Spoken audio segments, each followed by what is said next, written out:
So one of my followers wants to know the differences between an all-wheel drive car and a four-wheel drive car. What are the differences between these two type of cars? Now, let's start with the four-wheel drive cars. These are the traditional four-wheel drive cars zenye tumekuwa tukiona kutoka kitambo, the likes of the Suzukis, the Land Cruisers, the Land Rovers. Hizo ndio zinakuanga 4x4, imeandikwa 4x4 ama 4WD. So that's a four-wheel drive car. So what is the difference between that and maybe a Subaru Outback umeona imeandikwa all-wheel drive AWD, or a Mazda CX-5 pia imeandikwa AWD? Now there are differences between these two cars. Now one of the differences is in a four-wheel drive car, that is a 4WD, it is more advanced. So hapa tunaongea story na off-road, because all-wheel drives means ama 4x4 means power is sent to all the four wheels in a car. Now for starters, you have to understand that how a car works is that the engine sends power to either the rear wheels or to the front wheels or to both. So hapo ndio tunasema kwa four wheel drive the driver has the monopoly to choose either to use the four wheels or two wheels. Meaning, for example, kuna gari kama X-Trail, kuna 4WD X-Trail, four wheel drive X-Trail. So driver wa X-Trail anaweza amua leo natumia two wheel drive, kuna button pale ama lever anaweka, inamaanisha gari itatumia tu miguu za mbele. So power will be sent to the front wheels. But saa akienda kwa matope ataguza ile button ama lever, now the power anaweka 4WD, now the power will be sent to all the four wheels of the vehicle, meaning of course to kufanya asikwame.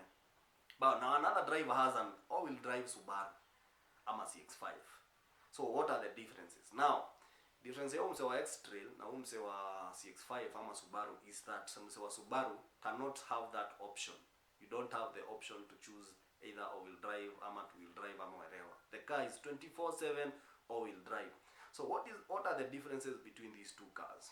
Inamaanisha if power is sent to all the four wheels, that is in a Subaru Outback for example, that is all-wheel drive, itakunywa more than a Nissan X-Trail. Wacha hata tuchukue Nissan X-Trail 2000cc and a 2000cc petrol Mazda CX-5. Both of them are petrols, they are 2000cc. One is all-wheel drive, the other one is four-wheel drive. Now X-Trail juu kuna hiyo option ya kuchoose two-wheel drive, atatumia less fuel compared to all-wheel drive, because all-wheel drive the power is sent to all the four wheels, hence more consumption. Now kuna more advanced four-wheel drives, the likes of the Land Cruisers.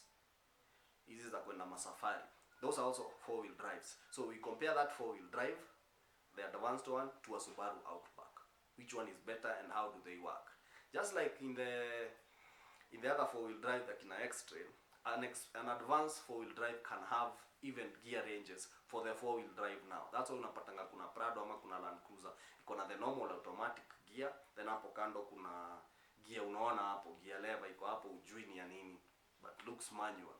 So that one is for the four-wheel drive, iko na maybe 4H, 4L, hizo vitu zote. So those are the different like gears. You can choose high range, low range, depending on the traction or the surfaces you're cruising on, because those are serious off-roaders. Now in a Subaru Outback there is no that option. One na tuko matope and hope that your all-wheel drive will get you out of there. So that is what happens in these cars. All right, so those are the differences. But now in the high range or the high class four-wheel drives, the likes of the Land Cruisers and Land Rovers, hii gari itatumia mafuta mingi kuliko ile all-wheel drive. So I hope you get the difference. So before buying a car, just make sure if you know the kind of conditions you're going to drive it on. Kama unataka it's the normal condition and all-wheel drive is okay. Hata front-wheel drive is even better if utakuwa ukienda kwa matope sana. But in extreme condition, a four-wheel drive will always be superior to an all-wheel drive.